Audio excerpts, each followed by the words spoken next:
Hello guys, आप देख रहे हैं मेरा यूट्यूब चैनल आखिरी बताना मराठ। और मैं इस वीडियो में इसलिए आया हूँ कि from now on every video में आऊँगा। एंड गाइस, क्या है ना कि मेरा जो एआई वीडियो होता है ना, उसमें क्या होता है, एल्गोरिदम जो है वो कह रहा है कि अगर ये एआई वीडियोस होंगे तो वो मोनेटाइज नहीं होंगे, इसीलिए मेरे को खुद आना पड़ रहा है।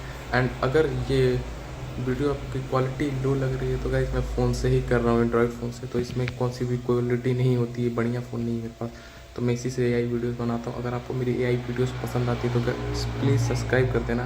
एक सब्सक्राइब कर दो गाइस, कुछ नहीं होगा आपके एक सब्सक्राइब करने से, बट मेरा बहुत कुछ हो जाएगा। तो सब्सक्राइब कर देना, लाइक कर देना, शेयर कर देना। फ्रॉम नाउ ऑन आज के बाद से अगर कोई भी अपडेट होगा एवरी कहानी से लेके, तो मैं उसे बनाऊँगा और वीडियो में डालूँगा। तो गाइस प्लीज़ सब्सक्राइब कर देना यार, एंड लाइक कर देना, हाइप की बटन दबा देना। आपके एक सब्सक्राइब एंड लाइक की बटन से बहुत कुछ हो जाएगा। Thank you guys, and video में आगे बढ़ते हैं, लेट्स गो। ये कहानी है मिर्जापुर के एक छोटे से गांव की। उस गांव में न कोई सरकारी स्कूल था, न कोई हॉस्पिटल। इसीलिए बच्चे शहर जाकर पढ़ाई करते थे। लेकिन सिर्फ अमीर घर के बच्चे ही शहर जा पाते थे, क्योंकि आने जाने का खर्चा बहुत ज्यादा था। गरीब बच्चे स्कूल नहीं जा पाते थे। शाम का वक्त था। गांव में रामू की एक छोटी सी चाय की टपरी थी, जहां गांव के सभी लोग चाय पीने आते थे।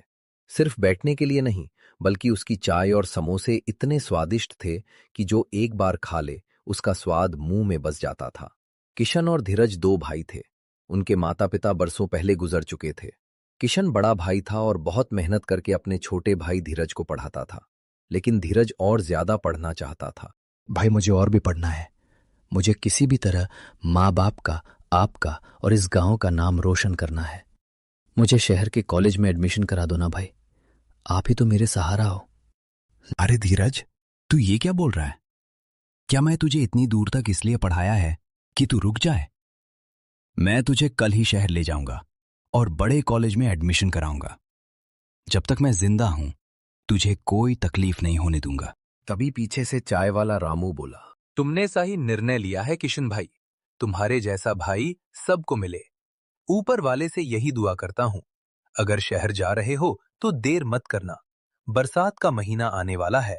अगर देर करोगे तो गांव से निकालने में बहुत तकलीफ होगी। तुम्हें पता ही है शहर जाने के लिए कितना घना जंगल पार करना पड़ता है। थोड़ी सी भी बारिश आ जाए तो जंगल में बहुत कीचड़ हो जाता है। तुमने सही कहा रामू भाई। फिर शुभ काम में देर कैसी? कल ही निकलते हैं। अगली सुबह दोनों भाई अपने पिताजी की बैलगाड़ी लेकर शहर की तरफ निकल पड़े। गांव से शहर तक 200 किलोमीटर का सफर था। चलते चलते रात होने लगी। धीरे धीरे अंधेरा छा गया। आसमान में बिजली गरजने लगी, जैसे बहुत तेज बारिश होने वाली हो। भाई चलते चलते रात हो गई और अभी तक शहर नहीं पहुंचे। बिजली भी जोर से गरज रही है। लगता है बारिश हो जाएगी। और हमारा बेल भी रुक रुक कर चल रहा है। लगता है शहर पहुंचने में 3 दिन लग जाएंगे। टेंशन मत ले धीरज, सुबह तक पहुंच जाएंगे।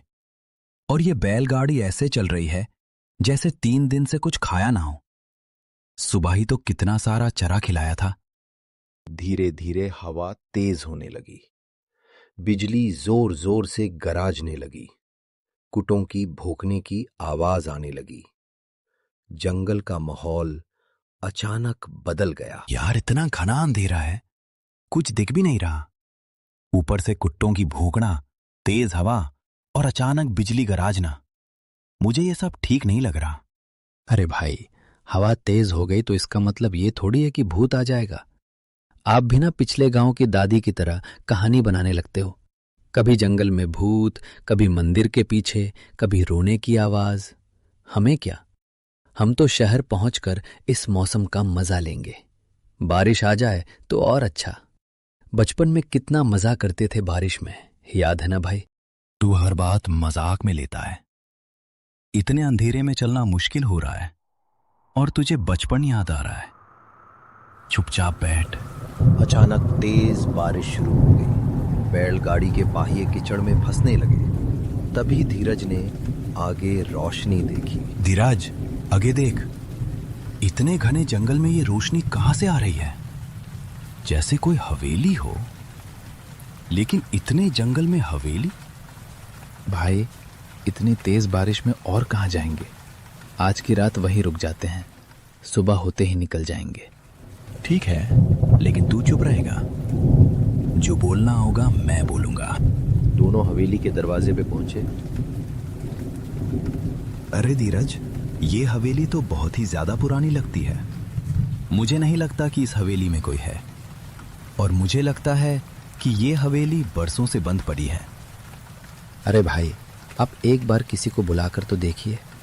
अगर कोई जवाब नहीं आता है तो हम चले जाएंगे। ठीक है, मैं देखता हूं। अरे, इस हवेली में कोई है क्या? हम लोग बारिश के कारण आगे बढ़ नहीं पा रहे हैं। हमें थोड़ी देर के लिए रहने की जगह चाहिए। कोई है क्या? अगर है तो जवाब दीजिए। हमें आपकी मदद चाहिए। अरे भाई, कोई है क्या? दोनों भाई बहुत पुकारने के बाद भी जब किसी ने जवाब नहीं दिया तो वो वापस मुड़ने ही वाले थे कि अंदर से एक बुद्धे बाबा की आवाज आई। कौन है बेटा? अंदर आ जाओ, दरवाजा खुला है। दोनों अंदर गए। अंदर पुरानी दीवारें, जाले और अंधेरा था। एक बुद्धा बाबा और कुछ बच्चे बैठे थे। तुम दोनों कौन हो और कहां जा रहे हो? अरे बाबा, मेरा छोटा भाई पढ़ाई लिखाई में बहुत अच्छा है। हमारे गांव में स्कूल और कॉलेज ना होने के कारण इसे शहर ले जा रहा था। तभी अचानक बारिश, ठंडी हवा और बिजली की घराट शुरू हो गई। इसलिए हम लोग इस हवेली में आ गए। ठीक है बेटा, तुम लोग बहुत थके हुए लग रहे हो, थोड़ा बैठकर आराम कर लो। किशन बाबा के पास बैठ गया और धीरज बच्चों के साथ खेलने कूदने लगा। तभी वहां से एक बच्चा बोलने लगा। चाचा, आप दोनों इतनी रात में बाहर घूम रहे हो, आपको डर नहीं लगता? हमने सुना है रात को भूत प्रेत घूमते रहते हैं, इसलिए हम लोग रात को बाहर नहीं जाते। अरे बच्चों, मुझे आज तक कभी डर नहीं लगा, ना ही कोई मुझे डरा पाया है। मैं तो रात के 12 बजे भी जंगल में अकेला घूम लेता हूँ। मुझे देखकर तो कुत्ते बिल्लियां भी डर जाते हैं। मैं आधी रात को भी अकेला बाहर घूमता रहता हूँ। मुझे डर नहीं लगता, और मैं भूत से क्यों डरूं? भूत मुझे देखकर डरते हैं। क्या सच में भूत होते हैं? अगर नहीं होते तो लोग क्यों बोलते हैं कि रात को भूत प्रेत घूमते रहते हैं? लोग कहते हैं जो रात को बाहर निकलता है कभी वापस नहीं आता। क्या ये सच है? नहीं बच्चों, ये सब बच्चों को डराने के लिए कहानियां बनाई गई हैं, ताकि कोई बच्चा रात को अकेला बाहर ना जाए। पुराने जमाने के लोगों ने ये अफवाह फैलाई थी और अब तक चल रही है। असलियत में भूत भूत कुछ नहीं होता। ये सब बेकार की बातें हैं। बच्चों, बहुत रात हो गई है, अब सो जाओ और अंकल को भी सोने दो। धीरज, मुझे इन लोगों पर विश्वास नहीं हो रहा। इतनी पुरानी हवेली अचानक इस जंगल में कैसे हो सकती है? आसपास कोई घर तो दूर की बात, एक कुत्ता तक नजर नहीं आया। मुझे इन लोगों पर शक हो रहा है। अरे भाई, आप भी ना बेवजह डरते हो। ये लोग इंसान ही हैं। अगर भूत होते तो मैं किसके साथ खेल रहा था? और अगर ये भूत होते तो हमें जिंदा क्यों छोड़ते? फिक्र मत करो और सो जाओ, सुबह होते ही यहां से निकल जाएंगे। फिर दोनों भाई सो गए। सुबह हुई तो वो दोनों बच्चे धीरज के पास आकर बोले, चाचा, आप रुक जाओ ना हमारे साथ। हम रात भर मस्ती करेंगे, बहुत खेलेंगे। हमारे साथ खेलने के लिए कोई नहीं है। चाचा, रुक जाओ ना। नहीं बच्चों, मैं और नहीं रुक पाऊंगा। मुझे पढ़ाई करनी है और बड़ा आदमी बनना है। जब पढ़ाई खत्म करके गांव लौटूंगा तब तुम लोगों के साथ एक रात जरूर रुकूंगा। बच्चों, टेंशन मत लो, ये लोग हमारे मेहमान हैं और यही रुकेंगे। चाहे ऊपर से चले जाएं, लेकिन अंदर से हमारे साथ ही रहेंगे। दोनों भाई फिर शहर की तरफ निकल पड़े। धीरज, तूने सुना बाबा क्या बोल रहे थे? कह रहे थे हम ऊपर से तो चले जाएंगे, लेकिन अंदर से उनके पास ही रहेंगे। इसका क्या मतलब है? हाँ भाई, मुझे भी समझ नहीं आया। छोड़ो ये सब, कल रात से कुछ खाया पिया नहीं। आगे चाय की दुकान दिख रही है, वहां रुकते हैं। शहर भी नजदीक ही है। भाई एक बात पर ध्यान दिया? बाबा ने हमें रुकने की जगह तो दे दी, लेकिन ना पानी पूछा और ना खाने को दिया। खैर छोड़ो, एक रात बाद अच्छी चाय मिली, बिल्कुल रामू भाई जैसी। तभी चाय वाला पीछे से बोला, भाई तुम लोग किस बाबा की बात कर रहे हो?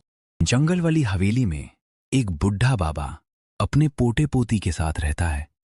हम उन्हीं की बात कर रहे हैं। अरे भाई साहब, आप दोनों पागल हो गए हो क्या? उस जंगल की हवेली तो सालों पहले जलकर राख हो चुकी है। वहां एक बुढ़ा बाबा अपने पोते पोती के साथ रहता था, लेकिन अब कोई नहीं है। ये क्या बोल रहे हो भाई? हम तो वहां पूरी रात रुक कर आए हैं। बाबा और बच्चे सब थे। वो हवेली पहले लोगों को जगह देती है, फिर उन्हें अपने साथ ले जाती है। अगर सब सच जानना है तो गांव के प्रधान के पास जाओ। दोनों भाई प्रधान के पास गए और सब कुछ बता दिया। तुम बहुत बुरी तरह फंस चुके हो। अब तुम्हें सिर्फ भगवान ही बचा सकता है। जो भी उस हवेली में कदम रखता है, बच नहीं पाता। सालों पहले किसी ने उस हवेली को जला दिया था और वहां रहने वाले सब लोग जलकर मर गए थे। तब से उनकी आत्मा वहीं भटकती रहती है। प्रधान जी, हमें बचा लीजिए। हम तो बस मजबूरी में एक रात रुकने गए थे। रात हो चुकी थी। अंधेरा पूरे गांव में छा गया था, जैसे आज किसी की आखिरी रात हो। तुम दोनों मेरे घर में रुक सकते हो।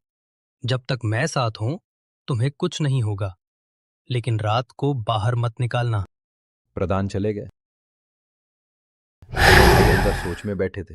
तभी अचानक वो तीनों हवा में तैरते हुए सामने आ गए। किशन और धीरज डर के मारे कांपने लगे। मैंने कहा था ना, तुम ऊपर से चले गए, लेकिन अंदर से हमारे पास ही रह गए। हमें छोड़ दो।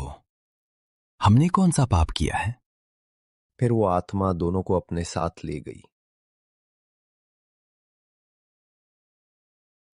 सुबह पूरे गांव में खबर फैल गई कि दोनों भाई गायब हो गई।